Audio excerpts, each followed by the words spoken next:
Help me give a warm welcome to Barker Carlock.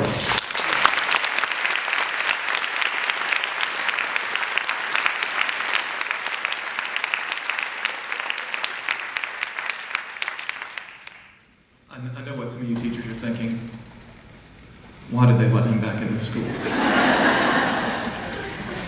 But with that said, I would like to start off and just by saying thank you to Dr. Orr and the Highland Park School District for allowing me the privilege and honor to be here today.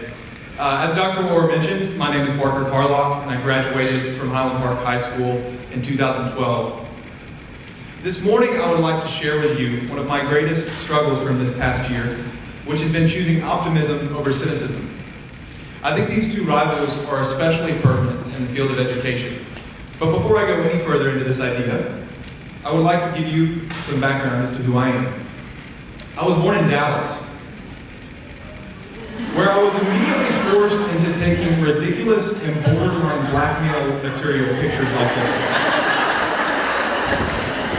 I still get grief for those pictures. That's unbelievable. I went to Providence Christian School of Texas for both elementary and middle school.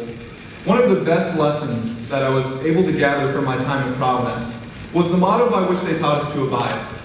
The Latin saying, esse quam videri, to be rather than to seem.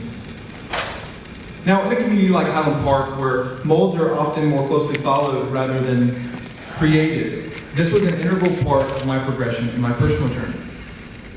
From there, I entered into the Highland Park school system as a freshman, following my brother and sister's footsteps, where I was fortunate enough to be able to play under Coach Allen, Coach Wells, and Coach Farnsley as an offensive lineman. And I don't know if you can tell, but I've lost a lot of weight. I actually lost 50 pounds this past year.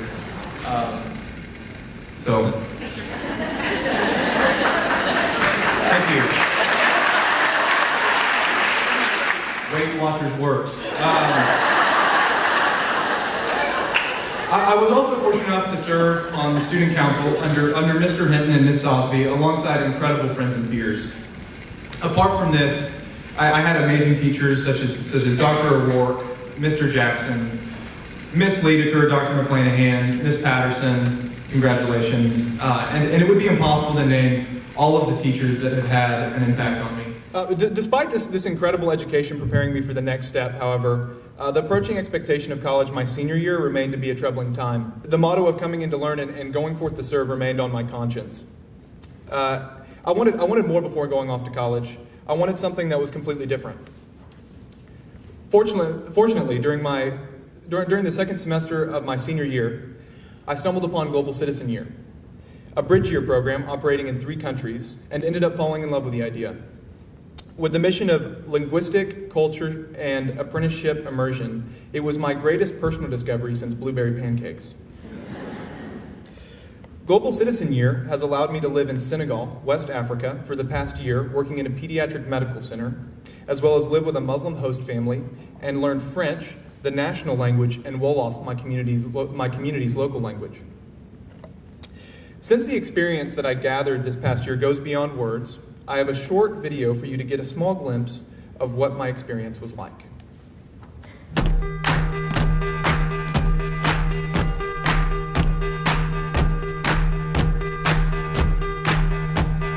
Line the room.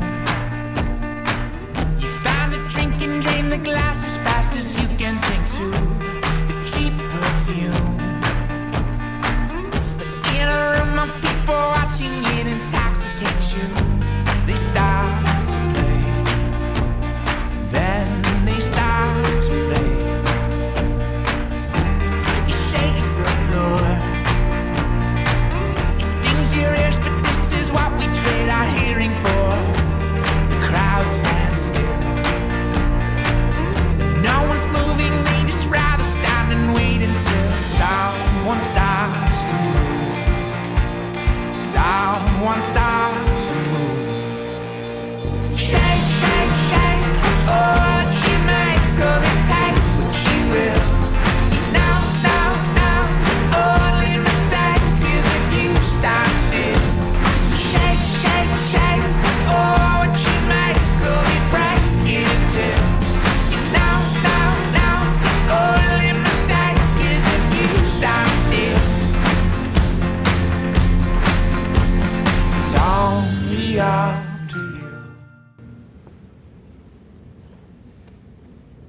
Now, although I'm a strong proponent of the bridge year movement and believe it to be exactly what many students need before going off to college, I don't want to over-romanticize my experience. It's very easy to have a video of me dancing with incredible dexterity and timing alongside upbeat music and pictures that only tell half of the story. This year was by far the most difficult thing that I have ever done. I was challenged by racism, corruption, and many personal frustrations. But in the end, this made me into a stronger and better grounded individual. The best part about this past year was forming an identity all my own. Going to live in another country for an elongated period of time was like going back to a state of infancy. I was in essence torn apart and required to re-engineer my identity piece by piece. Everything was new. Language, culture, family, living conditions. Growing up in Highland Park, I was always trying to fill someone else's shoes, trying to prove myself. But now I'm comfortable in my own shoes. I'm okay with just being Barker. It's a little scary. And now, many of you may be asking yourself, what does this have to do with us teachers? Well, unfortunately, I believe that my generation is in the midst of an identity crisis, which is directly affecting the classroom. I have heard the classification Generation C given to myself and my peers. We are always connected, communicating, content-centric, computerized, community-oriented, always clicking. Many people say that the world we live in today is much worse than before. I think this to be cynicism. I believe that human nature remains constant and that it only remanifests itself in different ways. The technological culture that we live in today has infinite potential. We are able to do more than ever before. But these effects are not exempt from Newton's law of gravity. What goes up must come down. My observation has been that the natural consequence of our current culture is a loss of self and deep personal identity. It is not that technology is inherently bad, but that the culture that exists today makes finding oneself and personal identity increasingly difficult. We are constantly distracted from antiquity's charge to know thyself, which is no easy task, and Benjamin Franklin reminds us of this in his Poor Richard's Almanac, that there are 3 things extremely hard: steal, a diamond, and to know oneself. There are days where I become very discouraged by the distractions that present to my generation. I get a headache just trying to think of all the social media outlets that exist today. Yet I do believe that personal identities can and will be regained. I was in this same auditorium very recently. I was sitting over there not but a few months ago for a rehearsal for the charity event La Fiesta. While I was sitting there, I noticed what was written above us on the frieze. The spirit of a people is disclosed by the education of its youth. For the past month, I was able to witness the education of a youth and the spirit disclosed therein. I had the privilege of working and serving in Zambia alongside Family Legacy, an organization committed to making a difference in the lives of Zambian orphans. They specifically believe in the empowerment of youth through education. What I love about a picture like this is that you have some of the best educators that the globe has to offer, many coming from the DFW area, volunteering their personal time to invest in the forgotten children of Zambia. Many of these kids were abandoned, but now they are receiving one of the best educations that the world has to offer. And now, because a safe and loving learning environment surrounds these children, the door is open to infinite possibility. This is where I see a brighter future disclosed in its youth. Here in the States, the spirit that permeates my generation today is a platform for change. The spirit of social conscience that exists today is something that our country has never seen before, and this can be credited to our youth's empowerment through education. Yet we still lack direction and depth. We will be the first to tweet or post statuses on Facebook, but will be withdrawn when actually working towards transformation. Now, I am sure that at times you may believe that your students are not listening, but they are listening. Your words and actions do speak to them. With that said, I would like to bring to your attention 3 thoughts. The first is to continue asking questions. I find it is no coincidence that in education, we often go back to the classics. The fundamental questions that humanity continues to catechize survive the test of time. In one of Plato's dialogues, the main character Meno charges Socrates with a question. Can you tell me, Socrates, is virtue the sort of thing you can teach someone? And Socrates, in his characteristic form, responded with a question. Can you tell me what virtue is? And Socrates' playful response is a commanding message: the power and utility of a question. The second is to encourage. Support students in finding the outlets that are necessary for maturation and personal growth. If it were not for many of the teachers that continued to probe and ask me the questions in a way that allowed for my own personal realizations to come to life, then I would not be where I am today. The word facilitate comes from the French word faciliter, which translates as to make easier. This is what is so important about the role of a teacher. You make things easier and you make things possible.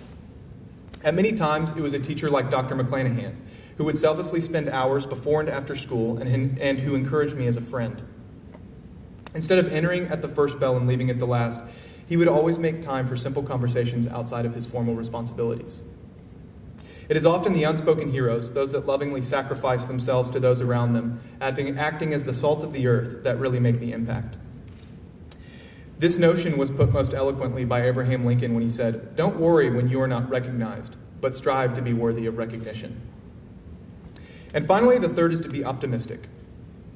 Whenever I reflect on the struggles of remaining optimistic, my mind immediately goes to the beautiful oil painting by Vincent van Gogh, Starry Night. Throughout this year, it has been very easy to be overburdened by the overwhelming disparity of living conditions, access to health care, and what I perceived at times as a backwards culture. Similarly, in Starry Night, it is very simple to give in to this painting's overall gloomy and dark appeal. But what is it that makes a night? Of course, it's the splendor of the moon with the stars. If we really step back and take a holistic glance at this masterpiece, we see a different picture. We see the bright spots, the starry night. If we could use these bright spots as a reference in our perspective, from which the whole canvas revolves, we see hope rather than despair, beauty instead of darkness. I believe this is what Van Gogh was striving for. In teaching, I can only imagine how difficult the dark, gloomy matter can be at times, especially the grading of papers, the seemingly non-interested students, and the unbelievable hours. This brings me back to my fighting ideologies that I touched upon in the beginning about the opposition of cynicism and optimism. Just like in development work, I imagine that some days teaching must feel like swimming in jello, that no forward movement is made. In the same way that we gather the starry night from a dark sky, I encourage you to find the bright spots that allow you to see past the difficult and cynical woes of educating what seems to be a stubborn and perhaps lost generation. In the end, each and every one of you in here are my heroes and heroines.